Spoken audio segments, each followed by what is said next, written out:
नमस्कार दोस्तों, मैं शुभम यादव का स्वागत करता हूं शिक्षा संकल्प बाय शुभम में। दोस्तों, कुछ दिनों से भी वीडियो नहीं आ पा रहा था, कुछ पारिवारिक कारणों के कारण और कुछ टेक्निकल समस्याओं के कारण, तो जिस कारण से मैं वीडियो नहीं बना पा रहा था। लेकिन अब से वीडियो कंटिन्यू आएगा दोस्तों। तो चलिए वीडियो देखते हैं दोस्तों। आज मैं वीडियो बनाया हूँ चयनित बीएड सहायक शिक्षकों की उल्टी गिनती शुरू है ना, अंतिम 10 दिन से। ऐसा क्यों बोल रहा हूँ दोस्तों? आप सबको पता है कि बीएड वर्सेस डीएलएड विवाद में छत्तीसगढ़ में जो चयनित बीएड सहायक शिक्षक हैं, उनके जो है वो जो जॉब कर रहे हैं उन लोग है ना, वो जो सुप्रीम कोर्ट के अंतरिम राहत पर कर रहे हैं, और जो फैसला होगा वो हाई कोर्ट के ऊपर डिसाइड होगा। और चूँकि हाई कोर्ट का डिसीजन आ चुका है, उसको सुप्रीम कोर्ट में फिर से चैलेंज किया गया है, जिसकी अंतिम सुनवाई जो है वो 28 अगस्त को होने वाली है। तो इस 28 अगस्त को क्या हो सकता है? क्या वाकई में बीएड वाले बाहर हो जाएंगे? क्या ये अंतिम सुनवाई होगी? इस मामले में हम लोग पूरी चर्चा करेंगे, तो वीडियो में अंत तक बने रहिएगा और बिना स्किप किए देखिएगा दोस्तों।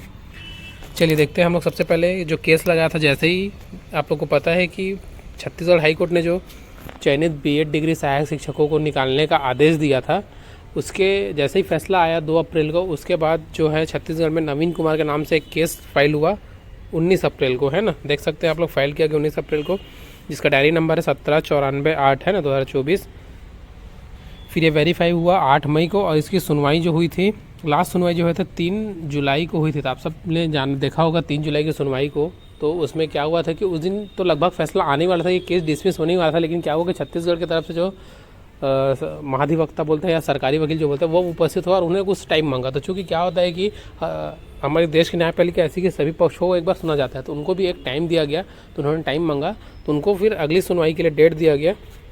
तो जो डेट मिला है वो 28 अगस्त का मिला है दोस्तों।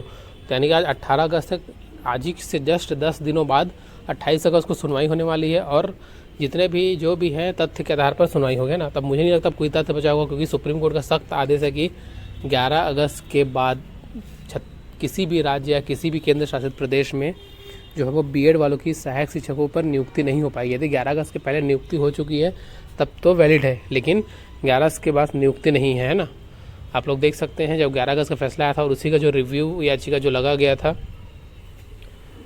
सुप्रीम कोर्ट में, जो कोई मध्य प्रदेश का जो पुनर्विचार याचिका लोग गया था ना, उसका जो 8 अप्रैल को डिसीजन आया था, उसमें भी उन्होंने बोला है कि 11 अगस्त के बाद कोई भी चयनित नहीं हो सकते या सिलेक्शन नहीं हो सकते या ज्वाइनिंग नहीं कर सकते बीएड वाले, है ना। उससे पहले हुए हैं तो उनके लिए बीएड ब्रिज कोर्स का प्रावधान किया गया है। तो चूँकि छत्तीसगढ़ तो सितंबर माह में ही ज्वाइनिंग हुई है, तो यहाँ बहुत बड़ी मुश्किल खड़ी हो रही है छत्तीसगढ़ में चयनित बीएड डिग्री धारी सहायक शिक्षकों के लिए, है ना। तो उसी के साथ में छत्तीसगढ़ सरकार भी अपने एक केस लेकर के गई थी। देख सकते हैं आप लोग, state of Chhattisgarh versus Bhuvneshwar Sahu. देख सकते हैं कब फाइल हुआ, ये 16 मई को फाइल किया गया, 15 जुलाई को इसकी सुनवाई हुई। तो इसमें भी आर्गूमेंट हुआ गया, और इसको जब इसका जो सुनवाई तो बोला गया कि नवीन कुमार का जो केस लगा था उसको 28 अगस्त के साथ मर्ज कर दिया जाए। तो इसको, इस केस को भी 28 अगस्त के लिए मर्ज कर दिया गया है दोस्तों। तो ये हम सब के लिए बहुत अच्छी बात है। इससे पहले जो केस लगा था, जो बीएड वाले अंतरिम राहत लेकर के आके उनकी जो ज्वाइनिंग हुई है, वो केस भी अब डिसमिस हो चुका है ना।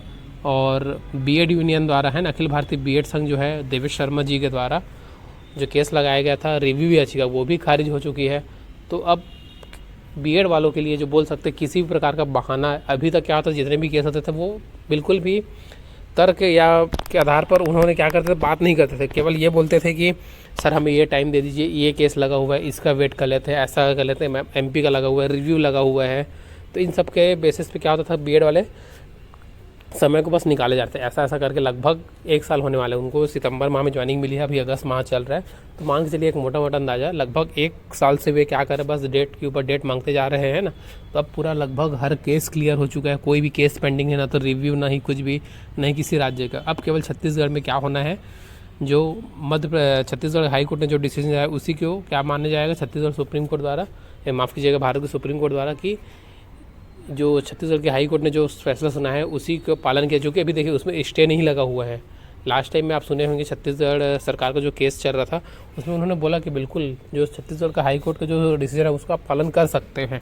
बाध्यकारी नहीं किया गया, लेकिन चाहे तो राज्य सरकार अभी छत्तीसगढ़ हाई कोर्ट का जो डिसीजन है उसको फॉलो कर सकते हैं। लेकिन चूँकि अब 1 महीना और बचा है, तो उसके लिए क्यों विवाद में फंसे, इसलिए क्या हुआ 1 महीना वेट कर ले रहे हैं। अब 28 अगस्त को बिल्कुल फैसला आ जाएगा, और मुझे नहीं लगता किसी भी एक भी पॉइंट नहीं है, मतलब पूरा 100% बोला जा सकता है कि ये जो फैसला है वो डीएलएड के पक्ष में, बीएड के पक्ष में बिल्कुल भी नहीं है। क्योंकि बीएड वाले सिर्फ ये बोल रहे हैं कि हमारी जो वैकेंसी में जो एडवर्टाइजमेंट में जो है जो बीएड क्वालिफिकेशन रखा गया था, एग्ज़ाम दिलाया गया और रिजल्ट भी जारी हुआ, केवल उनके पास यही आधार है। तो देखिए सुप्रीम कोर्ट ने इस चीज़ को भी क्लियर कर दिया है कि केवल आपका परीक्षा में बैठने से या रिजल्ट आने से आप उस नौकरी का दावेदारी नहीं कर सकते। जब तक आपकी ज्वाइनिंग नहीं हो जाएगी आप उस नौकरी का दावे नहीं कर सकते हैं। तो इसी के आधार पर जो सुप्रीम कोर्ट ने अपना फ़ैसला सुनाया है और मुझे लगता है 28 अगस्त को भी अब सुप्रीम कोर्ट फैसला सुना देगी और जल्द से जल्द डीएलएड वालों की जो है वो नियुक्ति हो जाएगी। देख सकते हैं दोस्तों आप लोग, ये देवेश शर्मा जी का जो टेलीग्राम चैनल पर आया था कि देख सकते हैं 10 अगस्त को उन्होंने मैसेज डाला है, बीएड मामले पर अब कुछ होना मुश्किल है। अब कोर्ट की ओर से कोई पॉसिबिलिटी नहीं है, जिस साथी को जो डिग्री डिप्लोमा करना है कर ले।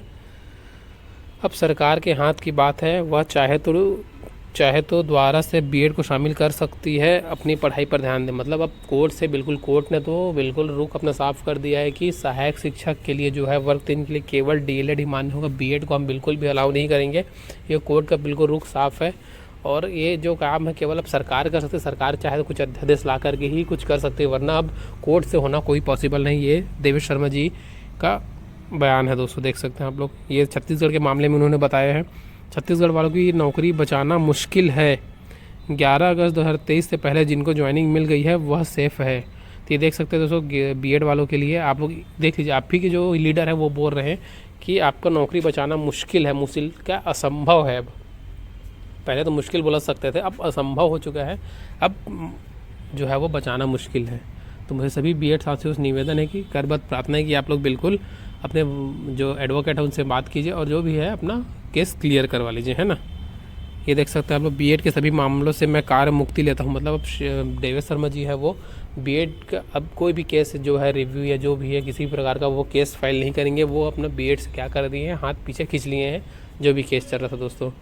तो ये आप लोग को जानकारी देना था। आप लोग की क्या राय है, आप लोग अपनी अपनी राय कमेंट के माध्यम से दे सकते हैं, चाहे वो बीएड वाले हो डीएलएड वाले हो, है ना।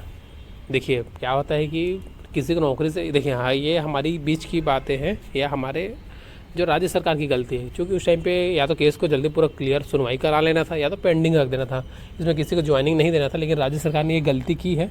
अब देखते हैं राज्य सरकार का इसमें क्या रुख रखती है, राज्य सरकार अपने एडवोकेट के माध्यम से क्या अपनी बातों को रखती है सुप्रीम कोर्ट में, वो हमें 28 अगस्त को ही पता चलेगा, है ना।